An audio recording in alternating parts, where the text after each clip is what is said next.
السلام عليكم، ازيك يا دوك؟ عامله ايه؟ الحمد لله. ازيك يا استاذ محمود؟ عامل ايه؟ الحمد لله تمام والله. اخبار حضرتك ايه الدنيا؟ تمام الحمد لله بخير، اتمنى انك تكون بخير. ان شاء الله الحمد لله، ربنا يخليك يا رب. عملت بودكاست قبل كده ولا دي اول مره؟ دي اول مره اعمل بودكاست، وتاني مره ان انا اطلع اواجه الكاميرا. تاني لاني مره. عملت لاني عملت برنامج من اول السطر على راديو 99 اف ام. كويس جدا، اللهم بارك. طب ايه رايك في فكره البودكاست عموما، وشايفه ايه اهميتها للشباب، وهل هي فعلا مفيده ولا شايفاها تضييع وقت، او مش فيها الافاده اللي الواحد ممكن يستفيد منها كميه كبيره زي الكورس مثلا؟ طيب خليني اقول لك، انا شايفه ان هي مفيده. انا شايفه ان هي مفيده جدا جدا، لان في اوقات كتير قوي عندنا بتكون اوقات ضايعه، يعني على الاقل انا بسميها الاوقات الضايعه. وانت في المواصلات، وانت قاعد منتظر الدكتور، او وانت قاعد مستني حد من اصحابك، من الناس اللي بيقول لك انا 5 دقايق وداخل عليك وهو ما بيبقاش اصلا نازل من البيت. كل دي اوقات بالظبط. بالنسبه لنا ضايعه. يعني احنا لو استغليناها استغلال كويس هنقدر نطلع بافاده. بما وقت ان الجيم مثلا. وقت الجيم طبعا.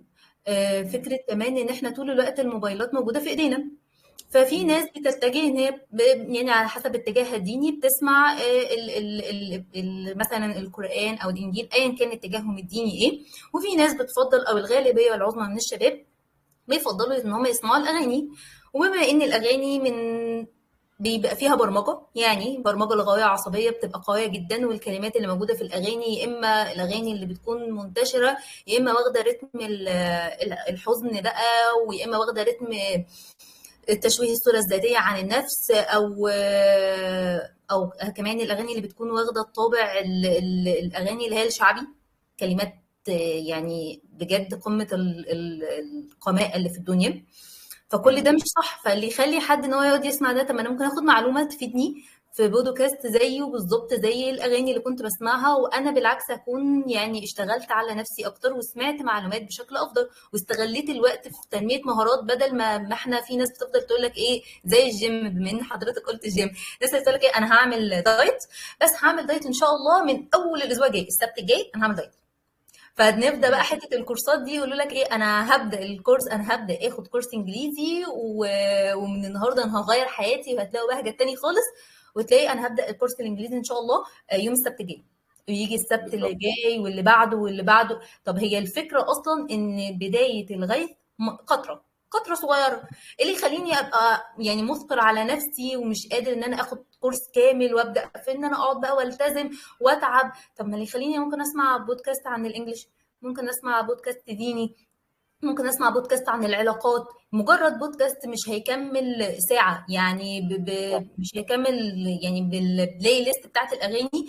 مش هيكمل الوقت الطويل اللي انا بسمع فيه اغاني. يعني مش هقدر اقول تقديرا للوقت لاني مش من الناس اللي بتسمع اغاني كتير طول الوقت، يعني الموضوع بالنسبة لي بيكون بيأزمني، فمش بعرف احدد لك مثلا كام اغنيه ممكن يخلصوا في ساعه. ولكن اقدر اقول لحضرتك ان الساعه دي انت قدامك اختيارين، يا اما تستغلها بالبودكاست يا اما تستغلها بالاغاني او بتضييع الوقت. ولذلك فانا شايفه، يعني بناء على الكلام اللي انا قلته، لا البودكاست مفيد، مفيد جدا جدا جدا. يكفي ان هو هيبنيك عقليا وروحانيا ونفسيا، ايا كان الاتجاه اللي انت هتقراه. الاوقات الضايعه عندك هتقدر ان انت تستغلها في الانجازات المؤجله. هتحمس نفسك ان انت تكون بتسمع حاجات كويسه طول الوقت، فهتكون مفيده ليك. وخصوصا لو انت عندك شغف بمجال معين، فده هيبقى الخطوه البدايه بتكون خدتها. يعني خصوصا ان البدايات بتكون تقيله شويه على الانسان ان هو يعملها، فانك تبدا بحاجه لايت هيكون شيء مفيد جدا. علشان كده انا برجح البودكاست قوي. وكمان حاجة مرنة وسلسة كده، اللي هو مش بتكون دسمة في المعلومات أو كده، فتخلي برضو الشخص لما يبدأ يعني إيه، يبدأ كده بروح، بمرونة كده، بنفسية كويسة، يحس إن الموضوع مش معقد مش صعب، فيقدر يبدأ بعدين. ايوه ايوه، كلام حضرتك صح، وكلامك فكرني بحاجه قويه جدا. بما اني طبعا عملت برنامج على الراديو، افتكرت ايام زمان ان الناس كلها كانت بتتعلم. يعني انا افتكر ان كان في لقاء للفنانه فاتن حمامه الله يرحمها، كانت بتتكلم فيه ان هي اتعلمت اللغه الفرنسيه من الراديو. صح. اذاعه القران الكريم بتجيب برامج، يعني برامج مختصه في حل المشاكل الاسريه والزوجيه. بتجيب برامج دينيه كل يوم في مواعيد صباحيه، يعني بالاخص مواعيد صباحي، لان احنا يعني انا اتربيت في بيئه بتقدس فكره الراديو اغلب الوقت. فالساعه 6 الصبح ده بيبقى فيه بريد الاسلام، بتسمع الراي الفقهي في الامور الفقهيه، فده كله مفيد. لو نفتكر ايام زمان كانوا بيعتمدوا اكتر على على الراديو. ودلوقتي طبعا ايوه. ان احنا في 2024 فالراديو بقى اسمه بودكاست، فخلاص خلاص يا جماعه خلونا ناخد حاجه مفيده بدل ما اقعد اسمع اغاني. تفضل بقى واسمع الاغاني اللي هي ليها روابط سلبيه مع ذكريات مع حد ما بقاش موجود في حياتي، وابدا احزن هيخش زياده. في اكتئاب اكتر. بالظبط كده. هيخش في اكتئاب. بالظبط، فليه خليني اخد دي، خليني ان انا افضل ان انا لا اسمع بودكاست زي ما صح. كانوا زمان بيقدسوا. وبعدين انا بطور حاسه السمع عندي، يعني فوائده كتير، انا بطور حاسه السمع. وبيغير المايند سيت عنده بدون اي وعي اصلا، بدون تفكير بالظبط. كمان، هو لوحده بيتغير كده. بالظبط، لسه كنت اقول لحضرتك، دي حقيقه. صح. طيب قبل بقى ما نخش على فقرة الأسئلة بقى والكلام الدسم وكده، عايز حضرتك تعرفي نفسك للناس، طيب. اسمك ايه، اتخرجت منين، وهكذا. طيب بدايه انا اسمي امنيه ايمن محمد. تمام. اخصائي صحه نفسيه وارشاد نفسي وعلاج الادمان. عضو اتحاد المعالجين النفسيين العرب، عضو الجمعيه التحليليه، عضو جمعيه التحليل النفسي. اشتغلت 4 سنين ونص في مستشفى كونراد، تابعه للدكتور محمد السيد رمضان، ومديرها استاذ وائل حلمي، في مجال العلاج النفسي وعلاج الادمان. العلاج النفسي عذرا وعلاج الادمان. حاليا دلوقتي انا باحث ماستر في كليه الدراسات العليا جامعه القاهره. جميل جدا، ما شاء بشتغل. الله، الله يبارك.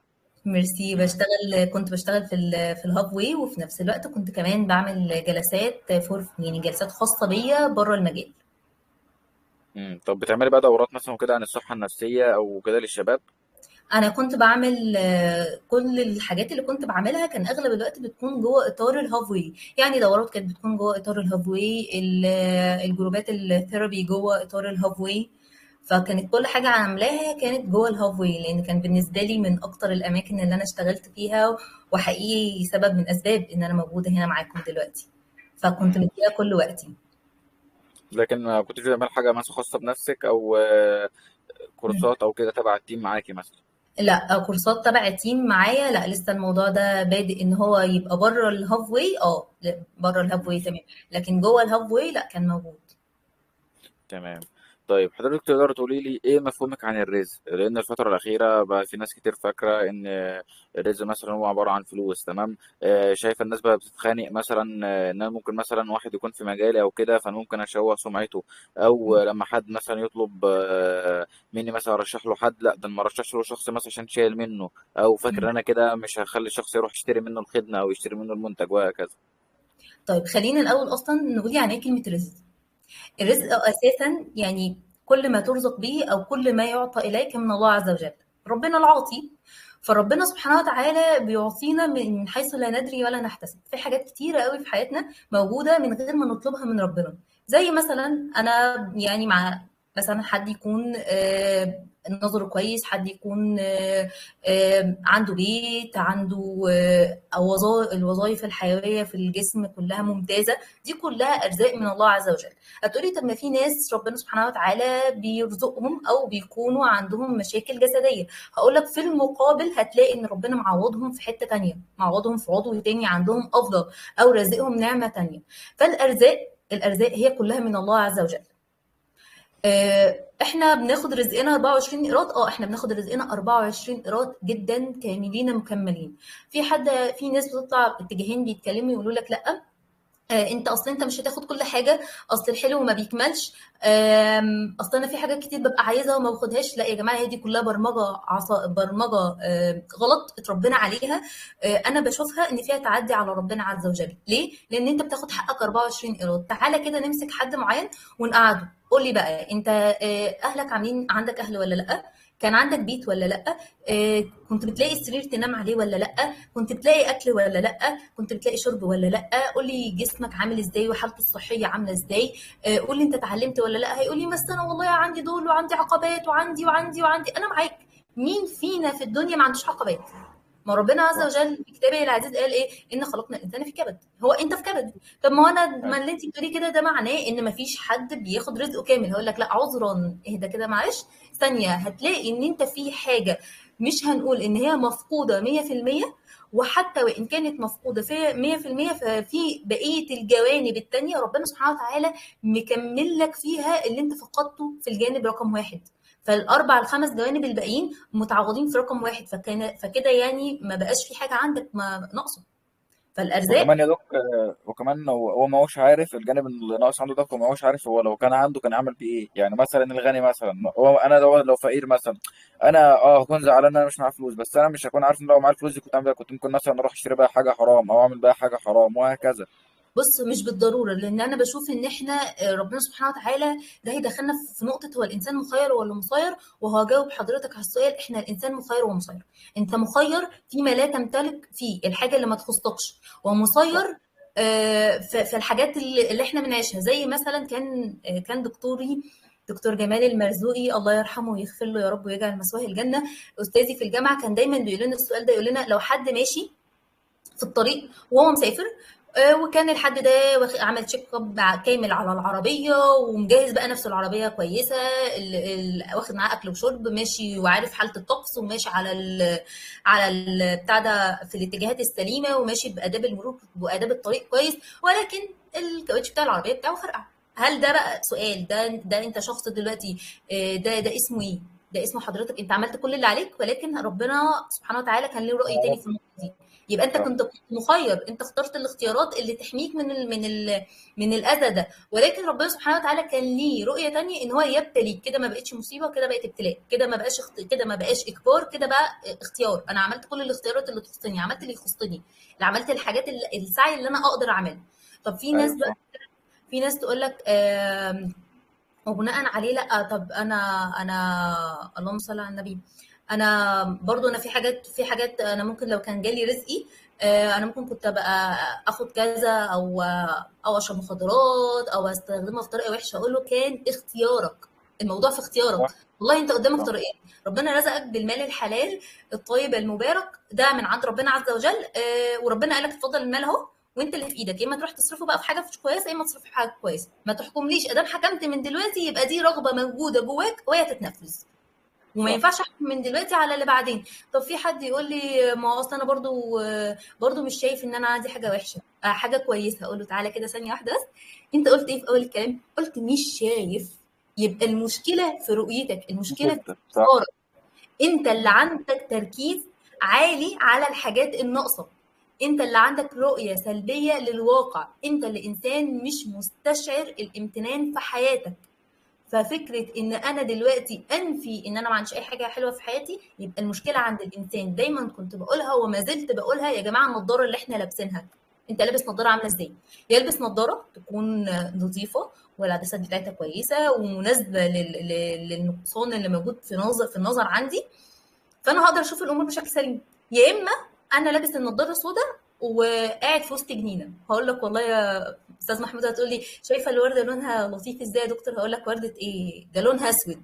هتقول لي ازاي ده لونها احمر؟ اقول لك والله لونها اسود. ليه؟ لان عين الانسان ما هي الا انعكاس الى افكاره الداخليه. انا بفكر جوه عقلي في ايه فهيطلع جوه قدام عينيا. انا لو هنا طول الوقت شايف ان انا في كبد ومش مرتاح وما عنديش نعمه وانا ربنا مش منصفني، ما طبيعي هشوف الدنيا كده. لو جبت له، صح. عارف، لو جبت له احسن حاجه في الدنيا صدقني هيقول لك على فكره الاحسن ده كان فيه احسن منه. عارف الناس اللي بتقول مم. لك لكن الاحسن ده كان فيه احسن منه، انت لو كنت مهتم صح. كنت جبت اللي احسن من الاحسن ده. لا والله، انت بتدي لنفسك صفه الكمال على اساس ايه؟ الرضا. الفكره في مفتاحين اتنين يا استاذ محمود، في الرضا مم. والامتنان لله عز وجل على الموجود دلوقتي، وبالتالي التركيز على الحاجات اللي موجوده دلوقتي. الثلاث حاجات دول مع بعض صباح الخير هيخلي الانسان يملك اغلى ما كان متوقع ان هو مش قادر يملكه. صح. انا عرفت اعمل دول، انا شفت الثلاثه دول وعرفت اعملهم، وعن تجربه شخصيه انا مريت بيها. الثلاثه دول في حياتي رقم واحد، مم. ارضى باللي موجود. ودليل على كلامك وده انا كمان برضو في ناس بتكون معيشتها على قدها، او المبلغ اللي داخل لهم مبلغ ما يعيش اي اسره وكده، وتلاقيهم راضيين جدا وحامدين الله ولا وحاسين بسعاده. واحد غني ممكن ما يكونش عنده السعاده دي اصلا. بالظبط. تاني نقطة مم. حضرتك اتكلمت عنها في الرزق ولفتت نظري، وهي فعلا موجودة معانا يعني مع ناس كتير قوي حوالينا. فكرة لما يكون مثلا أنا وأستاذ محمود إحنا الاتنين في المجال، فجت سين مثلا من الناس بتقول لي لو سمحتي يعني اقترحي عليا حد في مجال الجيم بقى، يعني مدرب أونلاين كده، يبقى شخص مرن في المعاملة. فلو سمحتي اقترحي عليا حد، وأنا عارفة أستاذ محمود واتعاملت معاه، وعارفه ان هو مرن وعنده من المقومات اللي ما تكفي ان هو فعلا اقترحه على حد، وانا مطمئنه ان هو هيبيض وشي.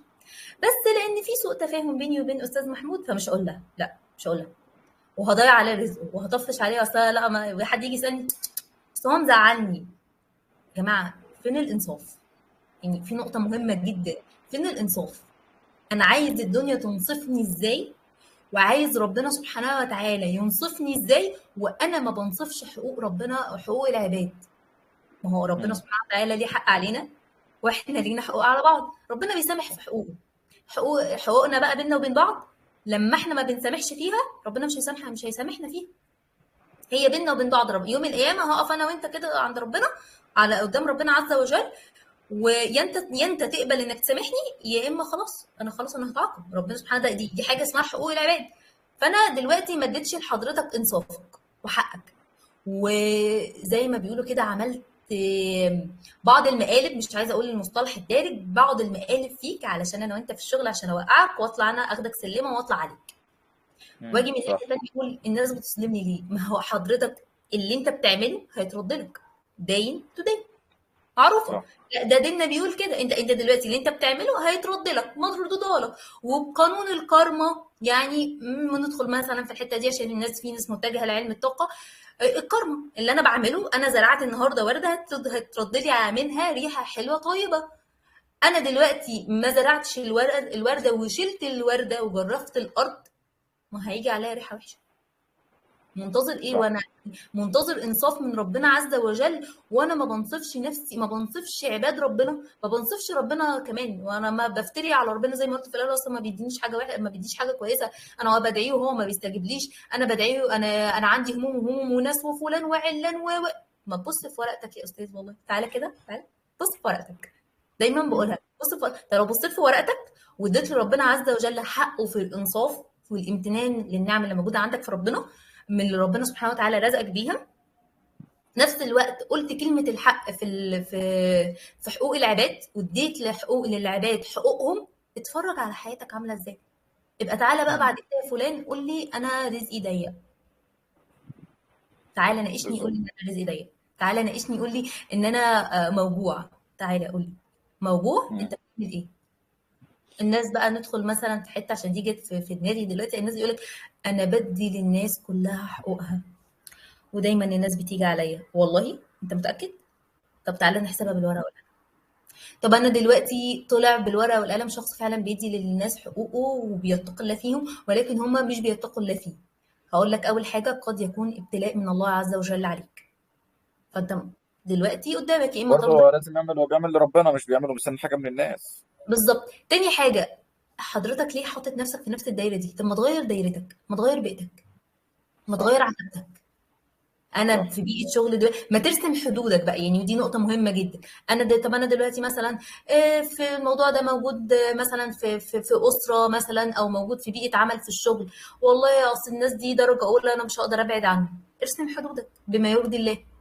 في شغلك ارسم حدودك برضه بما يرضي الله، ده مش هتعرف تغير بيئتك، ارسم حدودك، اتعلم ترسم حدودك، اعرف قيمه نفسك عشان الناس تعرف قيمتك بعد كده.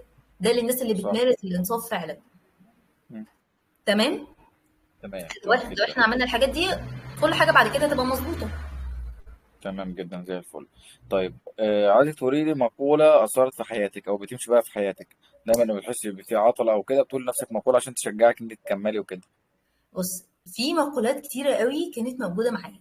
خليني ابدا لك من الاخر للاول، من الفتره دي. مم. آه، بقول دايما الله كريم، مم. الله قادر. دي اكتر جملتين انا بقولهم، الله كريم، الله قادر.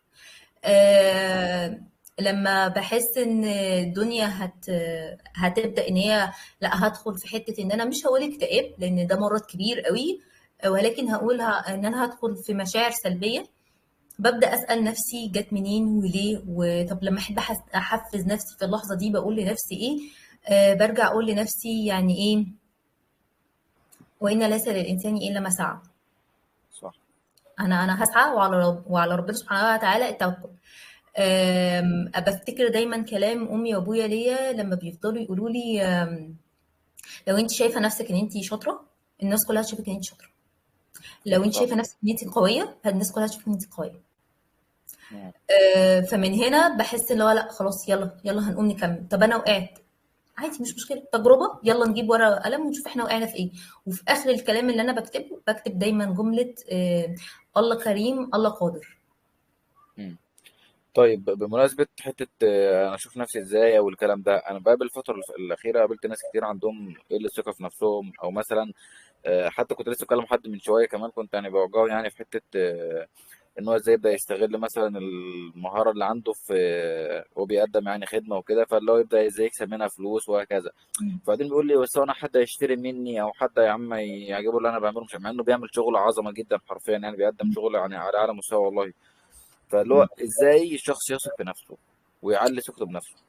طيب انا محتاجه عشان اثق في نفسي، طيب هقول لك قبل ما اثق في نفسي، هو انا عشان اثق فيك مش من المفروض اعرفك؟ امم. مش حصل ما بيني وما بين صح. حضرتك كونكت في المعامله، وحضرتك اتواصلت مع فريق العمل، صح. صح؟ اكيد يعني وارد تكون حضرتك سرشت عني او شفت انا بعمل ايه. اكيد قبل ما ابعت للشخص طبعا لازم. بالظبط.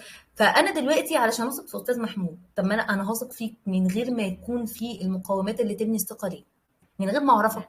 اكيد ما بنثقش في حد من غير ما نعرف. فانا صح. عشان زي ما انا بثق في اللي قدامي بعد ما اعرفه ويعمل الحاجات او يديني الاثباتات اللي تخليني اثق فيه، طب ما انا محتاج ان انا اعرفني، ومحتاج اول حاجه، يعني اول حاجه بسم الله الرحمن الرحيم اعرف انا مين. انا مين؟ انا مين دي بقى مرتبطه بالنقطتين اللي جايين. انا مين من وجهه نظري انا، مش من اللي مم. اتقال لي من الناس. ما هو ممكن يكون اللي داخل ليا من الرؤية عن نفسي من الناس، انت فاشل، انت مش ناجح، انت عمرك ما هتفلح، بص ابن خالتك عامل ازاي، بص ابن عمتك، بص مش عارف ايه، انت عندك كام سنة وما اشتغلتش، والكلام ده كله. فاللي داخل ليا العقلي كان سلبي. صح. بسأل نفسي هي المعلومات والكلام اللي انا بردده عن نفسي ده مني انا، من الشخص نفسي، امنية عن امنية، ولا جاي لي من بره؟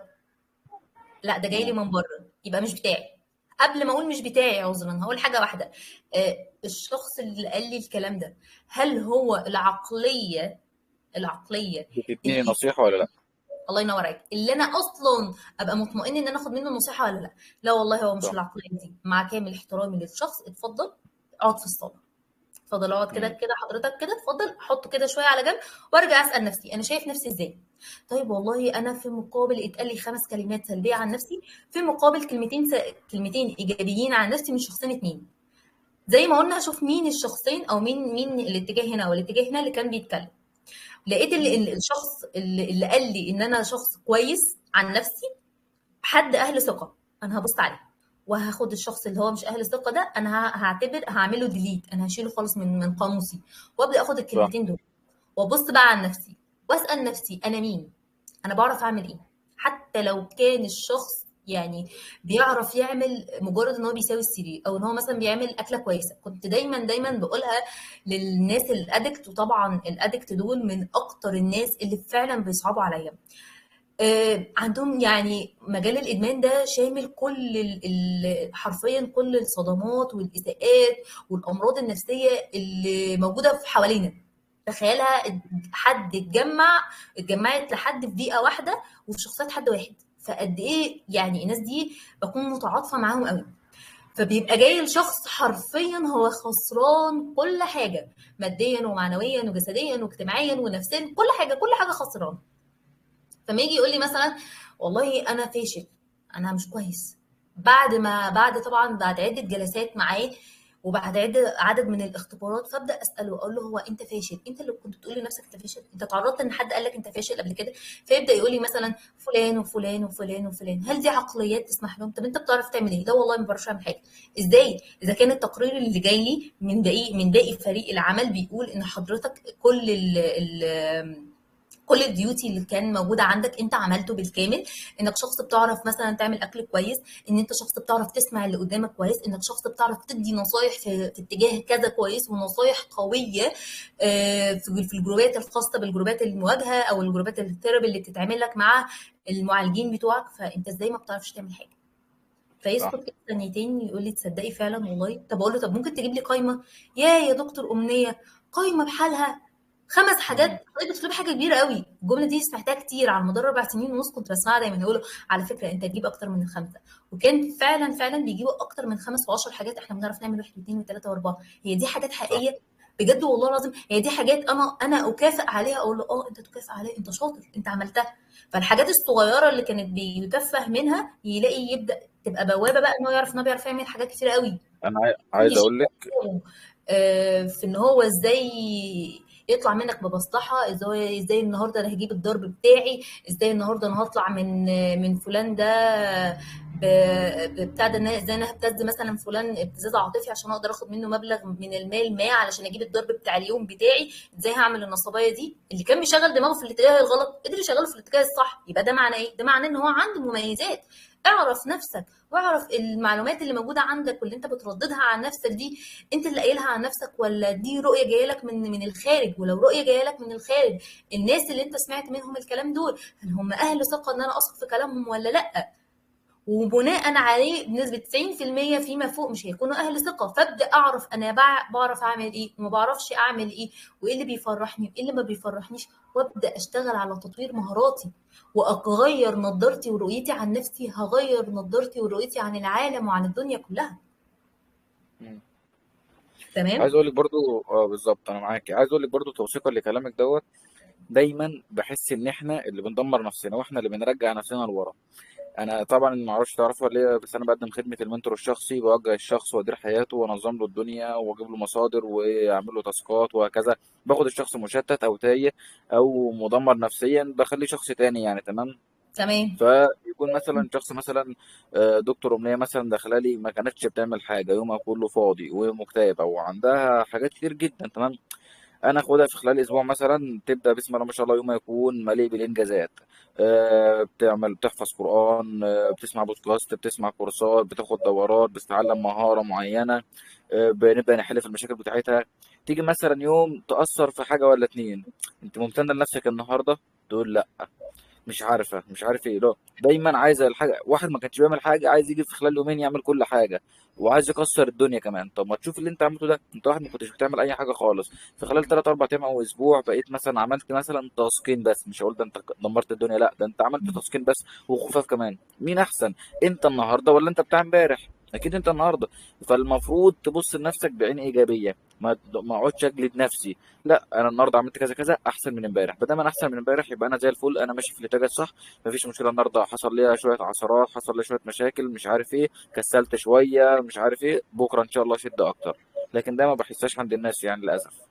لان اغلب الناس كلها بنتربى على فكره المثاليه، السعي صح. للكمال. شوف مم. فلان، شوف فلان، شوف علان، ابن خالتك، ابن عمتك بيعمل ايه. الحاجه لو ما اتعملت، ودايما دايما السعي للمثاليه مرتبط بخطأ من اخطاء التفكير اللي موجوده عندنا كلنا، ولكن بدرجات. ومن اكتر الاخطاء اللي معطله في حياتنا اللي هو الكل او اللا شيء. يا مم. اما اعمل كل حاجه بيرفكت صح. 100%، يا اما ما اعملش. وتلاقي الناس بتتباهى بده. تتباهى بايه حضرتك؟ مم. ايه؟ لا لا لا لا لا، اصل انا شخص مثالي جدا ولازم الحاجه تطلع مظبوطه. لا والله. هو انت مم. يعني انت بتصف نفسك بصفه الهيه ليه؟ انت انسان مخلوق على النقصان. فباي مم. وجه حق بتعامل نفسك على انك اله وعايز كل حاجه بشكل مثالي؟ مم. يعني فده من دي كمان بتعطله، بشوف ان هي بتعطله. جدا جدا لو انا جدا مستني انزل، انا مستني انزل الجيم بس لما اجيب بس الشداد، واجيب الكوتش اه الكويس، واجيب زمزميه ولا مش عارف ايه بتاعه المايه الحلوه، واجيب مش عارف كذا. طب يا عم تنزل دلوقتي، الدنيا هتمشي معاك دلوقتي تمام عادي. لا لا، استنى بس لحد ما يجيب بقى، وبقى بين لو جاب. بالظبط. لان زي ما قلت لحضرتك وحضرتك قلت ايه، الانسان هو اللي بيدمر نفسه. بس محتاجين الجمله دي، انا متفقه معاها جزئيا ومختلفه معاها جزئيا. انا متفقه معاها لان هي جزء من الكلمه، جزء من الجمله كلها. مختلفه صح. بقى ان هي محتاجه تتكمل. ليه؟ الانسان ده اللي هو دلوقتي بيدمر نفسه، ما هو ما طلعش عنده 27 28 22 سنه وبدا يدمر نفسه من دلوقتي. ليه؟ لان في 20 سنه سابقه، في 27 سنه سابقين هو اتربى، سلبيه. هو مم. وصل له رسائل عن نفسه ايه. فهنا لازم ما نغفلش عن عامل التربيه والبيئه. فالتربيه صح. والبيئه هم اللي بيطلعوا لنا نماذج. بس هي الفكره في ايه؟ انا مش مسؤوله عن اخطاء الماضي، ولكني صح. مسؤوله مسؤول عن عن النهارده. دلوقتي. ايوه بالظبط، انا مسؤوله عن اصلاحها دلوقتي. فللاسف اغلب العائلات، وما كانش المجتمع بتاعنا كله بيبدا بيشتغل دايما تحت منطلق لازم كل حاجه تبقى بيرفكت. ففكره ان انا اشتغل بالمتاح دلوقتي دي من اكتر الحاجات اللي مش موجوده. انا اول ما دخلت المجال من اكتر الكلمات اللي كنت بسمعها دايما اشتغل بالمتاح. صح. اشتغل مم. بالمتاح. انا كنت شخص عندي البرفكشنزم عاليه جدا جدا. الكل واقعد واحرق نفسي لدرجه ان انا كنت بتعب وبدخل المستشفى. يعني لازم امنيه دلوقتي خلصت الامتحانات، امنيه في المستشفى على طول. ليه؟ انا عايزه كل حاجه كويسه. ما نقصت نص درجه، انا نقصت نص درجه ليه؟ ليه انا؟ بس انا فعلا ما انكرش ان انا اهلي وهم الحمد لله لما تداركوا الامر ده من زمان بداوا ان هم وقفوه تماما. لا يا حبيبي، اشتغل بالمتاح اللي في ايدك. فكنت دايما بسمع من الكوتشز اللي اتعلمت على ايديهم والدكاتره، اشتغل بالمتاح. فاول ما سمعت الجمله جيت لوالدي ووالدتي قلت لهم الكلام. كانوا بيسمعوني، انت اخدتي ايه في الكورس النهارده؟ فلما سمعوا الكلام هم اللي بداوا كمان يعني دايما يحفزوني. لا، بدا بعد ما كانوا بيقولوا لا عايزين كل حاجه تطلع بمثاليه يا امنيه، انت شطوره، انت جميله. هو ما كانش فيه مقارنات قد ما كان فيه ان احنا عايزينك دايما بالصوره المثاليه. فوالله يا صح. بابا ماما كانوا بيقولوا لي لا اشتغل بالمتاح، مش مهم تغلط. فبدا اهلي من نعم ربنا عليا ان هم يقولوا لي طب خلاص مش تعالي نشتغل بالمتاح. برافو. وبقوا كمان يعني حولوا من فكره ان هم بيبصوا على النقصان، بداوا يشوفوه ان هو لا احنا مش هنبص على النقص، احنا هنبص على اللي انت عملتيه وبرافو عليكي شاطره. صح. ففكره ان انا اشتغل بالمتاح، ان انا لو ما كنتش عملت واشتغلت بالمتاح بالجمله اللي اتقالت لي دي انا ما كنتش هبقى موجوده معاك دلوقتي. ما كنتش هتسمع صح. الكلام ده، ما كنتش هبقى بالعقليه دي. ففكره يا جماعه مم. لا، انا بشتغل بالمتاح، انا ببعد عن المثاليه. انا عندي نقصان، انا بنقص في حاجات، انا بغلط في حاجات. اللي غلطت فيه النهارده هطوره بكره. تالت حاجه واخر حاجه، انا بمتن ان انا اخدت الخطوه اصلا من الاول. مم. الثلاث صح. حاجات دول هتخلي اي حد يبدا، وهيبقى دايما الباور ليه في وقت ان هو فاقد فيه اي نوع من انواع الطاقه. مم. انا عايز ازود كمان شويه حاجات على كلامك كده برضو، نصيحه لان بقى ساعات بلاحظها في ناس كتير، وهي رقم واحد: انا لو بدات بمتاح زي ما انت ما قلتي، اولا انا هستغل الوقت اللي في الاول ده تمام، يعني اسبوع ولا اسبوعين مثلا، يعني اعتبر ان انا شغال اسبوع، اول اسبوعين دول مثلا اداء ضعيف، على الاقل انت استغليت اول ايه، اول فتره دي. رقم واحد.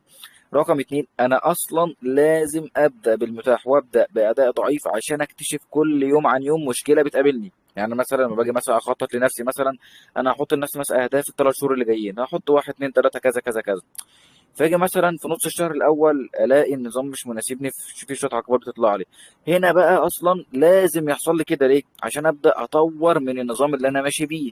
لازم اكون مرن في النظام اللي انا عامله، فاقول لا انا مثلا شايف الاسبوع دوت في عندي تسجيلات كتير، او عندي مثلا تصوير كتير، او عندي مثلا حاجات كذا، فهطل لي شويه.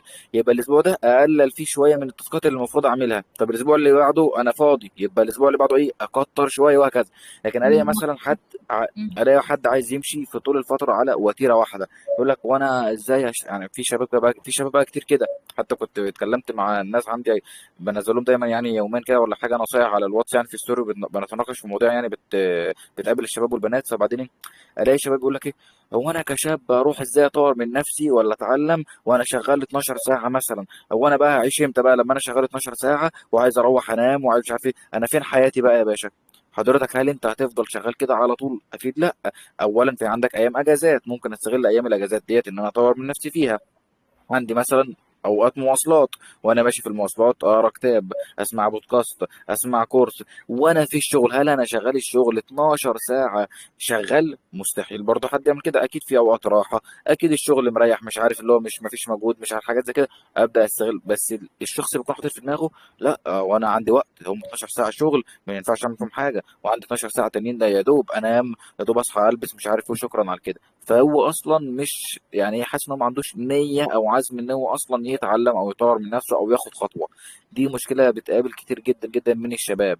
هم لو فكروا بس وحطوا نيه انهم عايزين يتغيروا، وبداوا باقل حاجه او بالمتاح، بعد فتره هيوصلوا لحاجه كويسه. لكن طول ما هو حاطط مش عايز يبدا غير لما الشغل يقل مثلا يبقى 8 ساعات ولا مش عارف 6 ساعات وبعدين الظروف تتحسن، ده عمره ما هيحصل.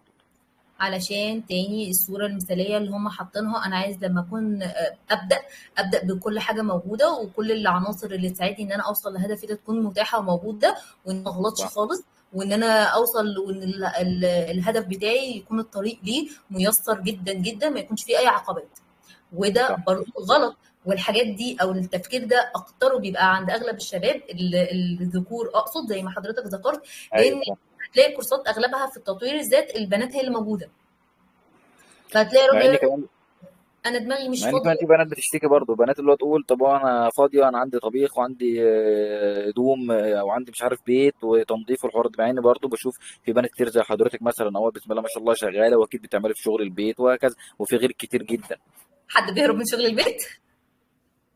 محدش بيهرب من شغل البيت. هي الفكره ان كمان ان الفكره دي موجوده عندنا كلنا، سواء بنات او ولاد. بس الاكتر اللي بنشوفهم ان الناس اللي بتكون بتسعى ان هي تروح وتطور من نفسها هي البنات اكتر من الشباب. في برضو بنات عندها الفكره دي، لان تاني بيبقى ده معناه ان عندهم خطا التفكير الخاص بالكل او اللا شيء، او السعي للمثاليه والكمال بيكون عالي جدا، فبالتالي ده بيكون عائق كبير جدا جدا ان هم يكملوا. وبيكون عندهم عوائق تانية، ان هم بيكون عندهم رؤيه سلبيه عن نفسهم. فكل دي عوائق بتخليهم عايزين يوصلوا للصورة المثالية من غير أي مجهود ولا من غير أي تعب، فبالتالي بتحصل النتيجة العكسية اللي تثبت عندهم المعتقدات السلبية اللي موجودة عن نفسهم، كأنهم بيلفوا في حلقة مفرغة عشان يأكدوا لنفسهم في الآخر إن هم وحشين فاشلين مش هيعرفوا يعملوا أي حاجة. لا، وكمان إن مفيش أي أثر للي إحنا بنعمله. تمام؟ حضرتك معايا يا أستاذ محمود؟ ايوه معاكي.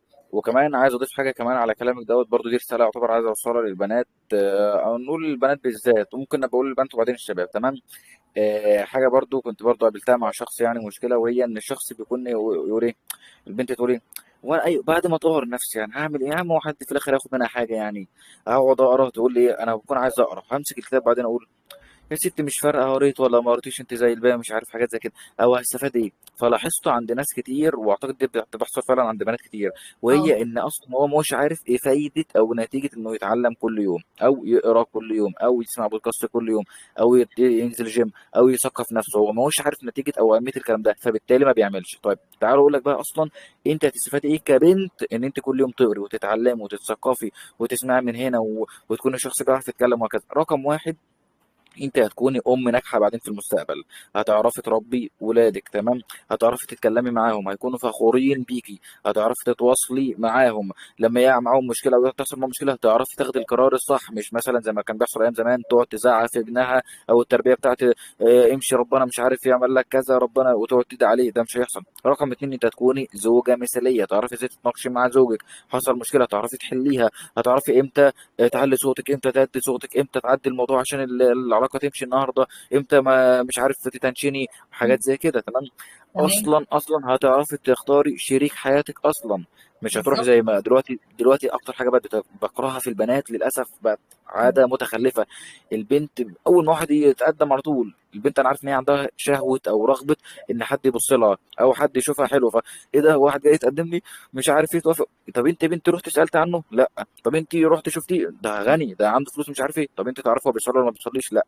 طب انت تعرفه هو بيتعلم علم شرع ولا لا؟ ما تعرفش. طب تعرفي اصلا اي حاجه عنه؟ مفيش. بس واحد خلاص، واحد عايزني، واحد شايفني حلوه، ده بيحارب عشان يا عم يلا ما احنا انا موافقه مش عارف ايه.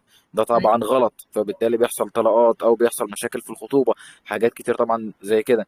بعد ما تختاري شريك حياتك، تمام، انت اصلا تكوني شخص مثقف عشان زوجك اصلا يفتخر بيك ويعرف يتكلم معاكي. لما يجي يتكلم معاكي تلاقيكي بسم الله ما شاء الله بتفتحي معاه في المواضيع، يفتح معاكي موضوع مختلف تلاقي عماله تتكلمي ليه. هو ده جاي منين؟ جاي من عن القراءه، جاي من السماع، جاي من التعلم. حاجات زي حاجات كتير جدا جدا هتعرفي تجاوبي على سؤالك بتاع عن عمرك فيما افنيته.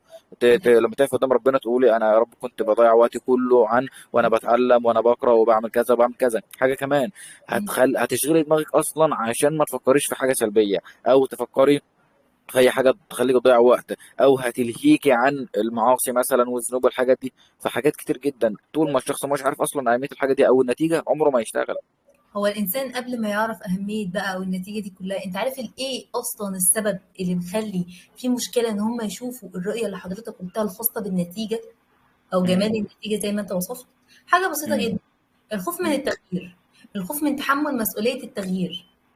صح. منطقة الأمان كتير قوي بتكون هي منطقة الألم، ولكن الناس بتبقى مش عايزة تخرج منها لمجرد إن أنا خايف أشيل مسؤولية إن أنا أتغير، صح. خايف إن أنا أخرج. ما عارف المثل اللي بيقول لك إيه؟ اللي نعرفه أحسن من اللي ما نعرفوش. طب اه ما اللي صح. انت تعرفه دلوقتي انت ده ألم، ده وجع. وده برضه هنلاقينا برضه بنشوفها مع البنات اللي تقول لك ايه، والله خطيبي بيهني بيخوني بيكلمني باسلوب وحش بخيل عليا بس هو بيحبني. اه انا عارفه ان هو مم. بيحبني، بيعمل كل ده غيره. انت بتبرري له العلاقات الغلط ليه؟ عشان انت صح. عشان خايفه تاخدي الريسك وتفسخي. فسخت 3 مرات، فسخت 4 مرات، دخلت في علاقات كتير، زهقت وعايزه اتجوز، او ان هي عايزه تهرب من بيت اهلها، عايزه تهرب من باباها، او ان هي عندها احتياجات عايزه تتلبى، احتياجات نفسيه عايزه تتلبى فهي عايزه تهرب بالزواج، او ان هي اصلا شايفه نفسها شخص وحش فبتحاول تغير الرؤيه دي، فبتاخد من روث العلاقات، مش هقدر اوصفها اكتر من كده. فانت خايفه ليه تتغيري؟ علشان خايفين يشيلوا مسؤوليه التغيير. ده بيفكرني بالمشهد، الاطفال الصغيره، لو عندك اطفال او كنت شفت تلاقي الطفل الصغير ماسك شعره وعمال يشد فيه وبيعيط، تيجي تمسك ايده عشان خاطر تخليها تتفك عن شعره ومصدر الالم يروح، تلاقي الطفل بيمسك في شعره اكتر ويشده لنفسه اكتر، كانه خايف يعني حول منطقه الالم لمنطقه الامان. فهي صح. الفكرة الخوف من التغيير، الخوف من تحمل مسؤولية التغيير. وده بقى محتاج تسأل معاه سؤال: ليه خايف أتغير؟ ليه خايف أشيل المسؤولية الخاصة بالتغيير؟ عموما مم. الخوف من التغيير عند الناس كلها، بس الفكرة إن كلنا بنخاف نخرج من منطقة الأمان وبنحب دايما نفضل قاعدين فيها ونايمين وهادين ومطمئنين، حتى وإن كانت هي في نفسها منطقة الألم. صح. فقبل ما اعرف النواتج وقبل ما اعرف جمال النتيجه اللي هوصل لها، انا محتاجه اعرف انا اصلا ليه مش قادر اشوف النتيجه دي، مش قادر مم. اخد الخطوه، اعرف السبب اللي معطلني علشان اقدر اصلحه، وبالتالي اوصل ان انا عيني تشوف الحاجات الايجابيه اللي حضرتك بتقول عليها. بالظبط. تمام. طيب ازاي بتقدري تتخطي التجارب الصعبة والفشل وتطلعي منهم بحاجة تغير حياتك او حاجة ايجابية؟ طيب ازاي بقدر اتخطى الفشل؟ بداية في بعض الحاجات اللي في حياتنا او التجارب السلبية، في حاجات انا بقدر يعني اعديها لوحدي واتعافى منها واتحرر من مشاعرها السلبية، وفي حاجات تانية لا، الموضوع بيكون صعب. انا كأمنية بعمل ايه؟ بستخدم كل اللي انا اتعلمته. ما بكبتش مشاعري، ما بكبتش مشاعري، ما بكبتش مشاعري. انا بخرج مشاعري، عايزه اعيط، عايزه اصرخ او اعيط بصوت عالي، بيحصل بعملها. عايزه انزل اتمشى، عايزه اقعد لوحدي شويه، بقعد لوحدي شويه. محتاجه ان انا اعمل كده ايه، توقف بسيط لحياتي يوم او يومين، بدي توقف بسيط لحياتي يوم او يومين وباخد اجازه، وافضل بقى قاعده مع نفسي افرغ كل مشاعري، اعيط. بشتغل بتقنيات السايكو دراما، اعمل الكورس الخيالي. مثلا انا متضايقه من الاستاذ محمود دلوقتي وهو مضايقني جدا، فهتخيل الاستاذ محمود قدامي واتخيل ان انا بقول له كل اللي جوايا واطلع كل مشاعري دي. بجيب ورق وافضل اكتب عليه واعمل حوار داخلي مع نفسي عن طريق الورق، بمسك الورق في النهايه واقطعه. ببدا ان انا اعمل انشطه مختلفه، اعمل حاجات جديده عليا، اتجرب حاجات جديده عليا تهدي من انفعالي، بطلب المساعده من المحيطين اللي حواليا. طب انا حسيت ان كل ده مش موصلني للحاجه اللي هتريحني قوي. طبعا بعد ما تمام. بكون جبت ورقه وقلم وكتبت انا غلطت في ايه في الموضوع دوت، في التجربه دي، واتعلمت ايه وايه اللي المفروض وايه الدرس اللي ربنا سبحانه وتعالى عايز يعلمه لي من الحاجه دي. طب انا عملت كل ده وما زلت حاسه ان انا لسه تعبانه، بلجأ لمتخصص، بلجأ لمتخصص، وبقولها من غير كسوف ومن غير احراج: انا بلجأ لمتخصص. ببقى عارفه اللي هو بيقوله وعندي المعلومات، ولكن انا بروح له مش بتوب ان انا دكتوره، انا بروح له ان انا انسانه، انا عميله جايه لك محتاجه دعم. هو اصلا ده طبيعي في اي مجال عموما، يعني حتى مدرب التغذيه بيتابع مع مدرب برضه تاني، هي بتاع الجيم كذلك في كله، يعني المنتور نفسه له منتور برضه فوقه، المنتور اللي فوقه له فوقه برضه، وهكذا يعني. لا، هو في المجال بتاعنا كده شويه الف ب اول حاجه اتقالت لي في المجال، انت لازم يبقى لك الكوتش بتاعك او الدكتور بتاعك او الاخصائي بتاعك، انت لازم يكونوا الثلاثه موجودين معاك. ولكن في مم. بعض الناس يعني بيستكبروا ان هم يروحوا ان هم ايوه يروحوا ايوه. او ان هم يروحوا للدكتور، او بيستكبروا كمان ان هم يقولوا ان هم بيروحوا. انا لا، ما عنديش النقطه دي. انا اقولها ايه المشكله؟ بالعكس، انا بشوفها ان دي بدي مصداقيه للي قدامي، ان هو يعرف ان انا بني ادمه زيي وعندي بعض النواقص في حياتي، عندي بعض الجوانب الضعف في حياتي، فاطمن انا مش هصد عليك من تجاربي، علشان لازم اتحرر من التجارب السلبيه والمشاعر السلبيه اللي عندي، والا ده هيأثر على شغلي، خصوصا في شغلي، وهبدا اعمل اسقاط على العميل اللي معايا او على الحاله اللي معايا، اسقاط من حياتي انا. فانا كده مش هكون كده، هبقى اخليت بالامانه واخليت بالقسم اللي قلته. فلازم صح. ان انا ابدا اعمل الحاجات دي. طب في ناس ما بتقدرش تروح لمتخصصين، هبدا اعمل الحاجات اللي قلت عليها، هحرر مشاعري، هعيط، هطلب من حد الدعم يسمعني ويحتويني من غير ما يحكم عليا او يديني نصايح في الوقت ده. ما عنديش فلوس ان انا اسافر، هخرج اتمشى في الشارع. ما مم. عنديش كفايه ان انا اخد اجازه من الشغل، هبدا ان انا اتخيل التجربه اللي قدامي او اتخيل الاشخاص المؤذيين في حياتي دول وابدا اوجه لهم الكلام ده. هدي لنفسي الفتره الكافيه ان انا اتحرر من مشاعري دي لحد ما اقدر اخد نفسي واكمل بقيه تاسكات حياتي، او اقدر استقبل تاسكات تانية جديده في حياتي. فهو ده صح. اللي انا بعمله. تمام. طيب، ايه هي النصيحة اللي ممكن تديها لأي حد لسه عايز يبدأ في مجالك، اللي هو مجال الصحة النفسية والإدمان والكلام ده؟ طيب، هساله سؤال واحد: انت عايز تبدا في المجال ده ليه؟ تمام. سؤال واحد من كلمه واحده، يبان ان هو سهل ولكنه صعب جدا. ليه؟ لو انت عايز تبدا علشان خاطر انت عاجبني المجال، حابب ادخل فيه، عايز كده ابقى قيمه وقامه فيه، قول لي انت عايز تبدا ليه. لو لقيت في كلامك ان حضرتك عايز تبدا فيه علشان خاطر بس كلامك مبني او هدفك مبني على مشاعر، انا اسفه هقول لك لا، ستوب، راجع نفسك. تمام. ليه؟ لان المشاعر متغيره، المشاعر متغيره جدا. انا دلوقتي عندي شغف بالمجال، الشغف بتاعنا بيزيد وبيقل. انا حابب تمام. المجال، انا دلوقتي انت بتحبه، بس لما تدخل فيه اكتر ممكن تقابل عقبات اكتر وما تقدرش تكمل فيه وحبك يقل. صح. طيب انا سمعت ان هو بيعمل فلوس كتير، اوكي تمام، هو بيعمل فلوس بس محتاج تشتغل على نفسك اكتر طول الوقت. علشان خلاص بقى انا خلصت وعايزه افهم اللي قدامي وعايزه افضل طول الوقت ابقى فاهم الناس، لا بعد اذنك انت ما تدخلش المجال اصلا. ليه؟ لان انت عملت نفسك كانك كاميرا مراقبه بتراقب الناس وبتدخل جوه نفوس الناس، انت بتتتبع كده عورات الناس النفسيه. فانا اسفه، انت كده شخص غير مؤهل وغير يستحق ان هو يكون في المكان ده. الانسان في المجال ده لازم يهذب نفسه طول الوقت. انا ما بتتبعش عورات الناس صح. نفسيا، احنا مش بنتكلم، احنا ما تتبعش عورات الناس. مش بعمل على اللي قدامي ان انا اذكى حد في العالم لمجرد ان انا عارفه معلومات هو ما يعرفهاش. لا مم. خالص، ما تتكلمش. طب انا عايز اعمل تمام. منه فلوس كتير، خليك عارف ان انت هتتعب ومحتاج تذاكر كتير جدا طول الوقت تطور نفسك. طب انا هشتغل عليه وعلشان خاطر الناس ما تحسش بالامي. ثانيه، انت محتاج تحس بالام نفسك الاول عشان تتحرر منها. بطل تهرب من الام نفسك يا استاذ، ما تهربش من الام نفسك، روح اتعافى الاول عشان تقدر تعالج الناس.